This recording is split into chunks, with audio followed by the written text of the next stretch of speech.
What up? T-Bob here. And Jake as well. And look at you. You done stumbled upon little OTB Saints, where we bring you all the latest black and gold coverage. Who are the Saints going to draft? Who's going to be their quarterback? What does the salary cap look like? All that information and more. Hope you enjoy it. Like, subscribe. Nick Underhill from New Orleans.football. And wow, what a steamy Sunday it was, Nick, as look, I know you're going to come in here and you're going to try to present, you're going to be very positive, but you're going to try to present a measured optimism. Let's just preface the conversation with this, okay? I get it. The Panthers are bad, but still an NFL team. Whatever. Let's just preface it with this. None of what we're going to say is to say that it's going to look awesome against the Cowboys, that they're going to beat the Cowboys or anything like that. Who knows? But in terms of a singular data point, in terms of a first look at what was promised over an offseason, you really, mathematically, functionally, could not have been better than what you saw on Sunday. And really, it's the whole team. But let's just start with the offense, because if anybody is struggling with ED, like I said, you could go to Goodwood Men's Sexual Wellness, or you could go to NewOrleans.football and read Nick's film breakdown and see how Klint Kubiak is operating this thing. And I bet you'll feel something, because I definitely did when I read it, Nick. Fantastic work on NewOrleans.football this morning. I appreciate it. Look, before I can get into anything, I need a quick question answer, because I'm not going to be able to focus until I know, because it's been on my mind for about 3 or 4 days. I do not have ED. So I was scrolling on Twitter the other day, and I noticed this like professional looking modeled photo, and I was like, who the hell is this? And I clicked on it, and it was Jake. And now I just need to know, did you do like a photo shoot recently? Like what's going on here? So I had to have new headshots for SiriusXM. That's more than a headshot, my friend. I That's know, more it than looks a good, headshot. dude. He's got the pearl snaps on. You're like yeah. I mean, it's a production. So the thing was, Nick, at the Super Bowl in Vegas this year, we were supposed to do headshots, but I was doing 8 hours of radio, 4 of which were solo, and they took the pictures, and I looked like hell. Like I was tired. I had a hat on, and they were like, "Hey, we're going to use these." I was like, "Nah, they're not great." I was supposed to do it again for the draft in Detroit. Same thing. Long days, multiple shows, had a hat on, looked like hell. So I was like, okay, I'm going to be a professional here. I'm going to, actually get dressed, go over to LSU. My guy Gus, shout out to Gus, took those pictures. And so that's why I had to get it done, because I failed twice. So third time's the charm. It was a product of the grind. I get it. I get it. All right. Just needed to make sure, because that isn't fullback stuff right there. So I just needed to make sure. But now that I hear the story, very new age, very spread. It exemplifies fullback stuff. So we're good. Very air raid. Nick, so there's a million things that you could take away here, but give me your single biggest one. I mean, man, I don't even know where to start with it. I mean, it was. I think it's what you said. It was probably the best start that they could have possibly had. And I think no matter what happens here, what happens moving forward, I think you have to be excited about the potential of this offensive system. I mean, every single concern we had was masked, and I get it, Panthers, all that stuff, but it is very hard to beat a team by that score. It's very hard to only give up a sack in a game. It's very hard to hide Trevor Penning for a whole entire game, and they managed to do that. I mean, everything fit together. The run game looked completely different. It looked layered and nuanced, and even when like plays were getting blown up, it used to be you'd watch them and you'd be like, why are they doing this? Why'd they even try to do this? Like, you look at them now and it's just like, okay, that it was just like a little bit of execution, but you kind of look at the theory of it and what could have been possible, and it's there. Like, you used to watch it blowing up plays here, and it's like, what were they even trying to do?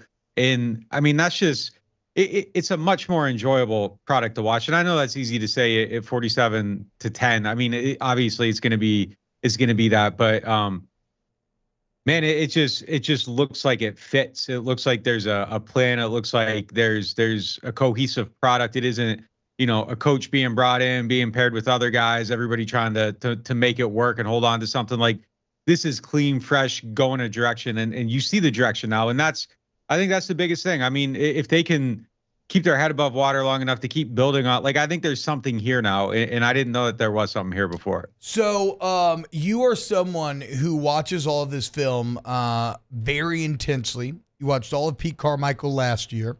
God bless you. The screenshot that you start the piece with, we just went over it last segment, but just having Kamara out wide, Olave on the other side, you got Shaheed in the pistol, you got Taysom next to him, you got Juwan Johnson ready to motion and just upset everything.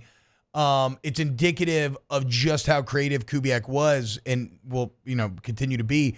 But through one game of Kubiak and all of that Carmichael that you watched, what are the main elements that like what are the main differences that you think are able to mask weaknesses and lead to so much success?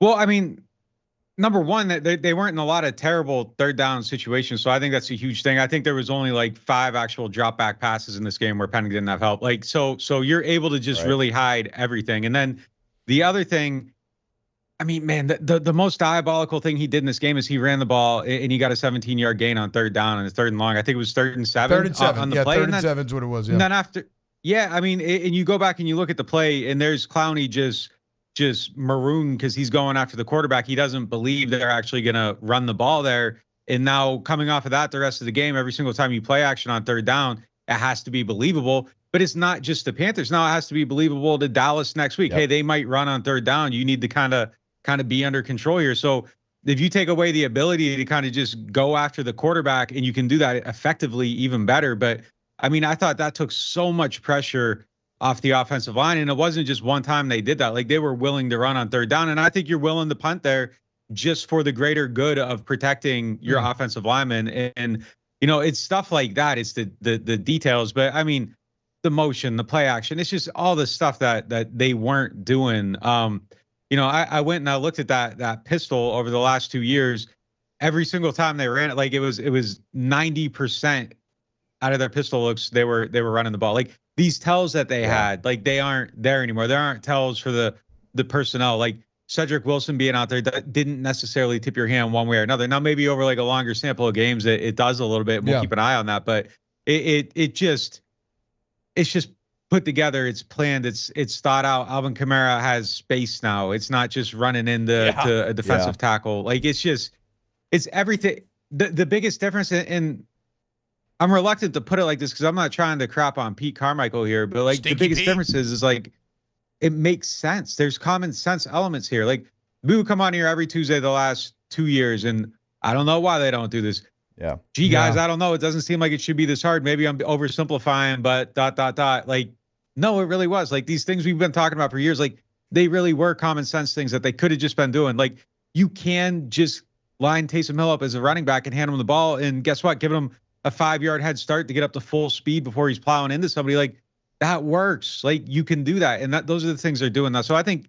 Well, I think those are the biggest differences. Even down to the first touchdown, Nick, you point out. I mean, it's a simple pre-snap shift by Rashid Shaheed that lets the Saints know that they're actually in a single high shell and the other safety drops down. So like if you get a false step, then you're going to be money on Shaheed and Carr works through his progressions and pressure in his face on third down with all the narrative hanging in the balance. Pressure in his face delivers the touchdown that got the snowball started.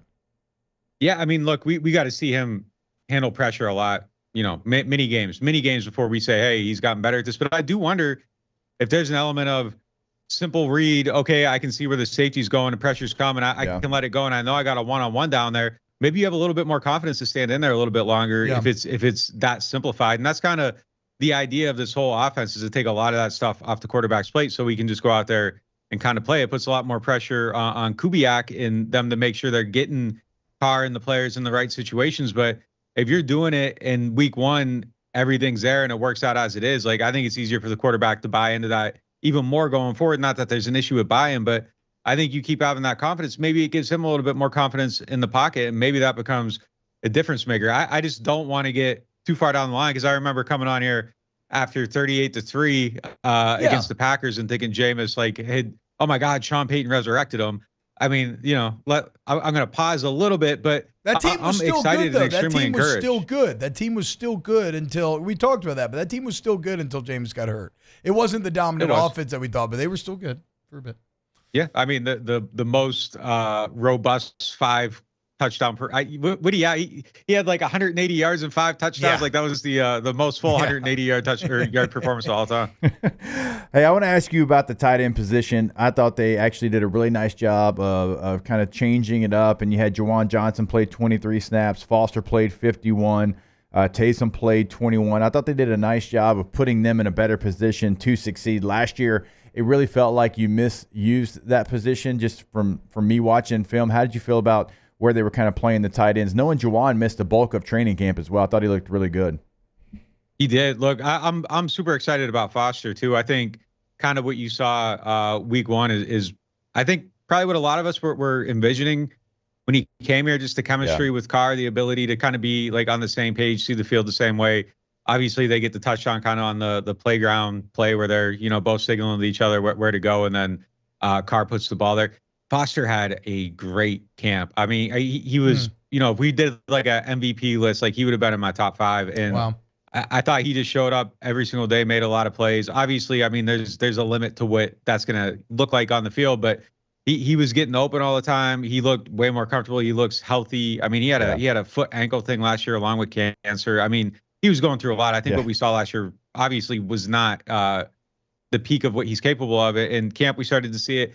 And then just like outside of the play, his leadership in these practices, like, I don't know that you would expect it from, a Jesuit guy or whatever, but like he is like the kind of the attitude of the offense. Like he would be out there jawing at people the whole entire time, holding everybody accountable. And I think that was important for that side of the ball because like it's a lot of young guys and somebody had to step up into that void. He recognized it and did it, and you would just hear him going every single day. And there's a lot of trash talkers on the defense. The offense kind of has, quieter personalities, and he was out there kind of battling with them every single day. And I thought that brought in some needed edge in intensity of the practices. So that was good to see. And then for him to go out here and follow it up in week 1 with some big plays was huge. I thought Juwan looked good. I think as time goes on too, like he missed a lot of time. I think as time goes on, like he's going to continue to grow and get. I thought he did more well and more in out the of run this. game as well, which isn't always his calling card, as we know.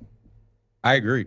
I thought he might have. I mean, he had some key blocks. I thought he was really good there. One of the more interesting things too, like I thought Olave obviously has a lot of room to go as a run blocker. Yeah. He actually missed one that caused a collision, and 3 Panthers got taken out, and it gave Alvin the edge. So missing the block was the best thing. But 2 catches, 11 yards. That type of day. If you go through and log who ran the furthest in the game, like literally like who logged the most yards running in the game, Olave led the team in that category despite only having 2 catches. So like, I think he's really bought in and he's doing the dirty work. Ball's not coming his way. He still was working harder than anyone out there. So I thought that was a really good sign too. Wow, just amazing black and gold takes right there, Jake. I don't think I've ever heard any takes that are better than the 2 guys that just gave you that take. And you can keep getting them by going ahead and liking, subscribing, ringing the bell to get notifications when we post. Have a great day. We'll see you on the next OTB Saints.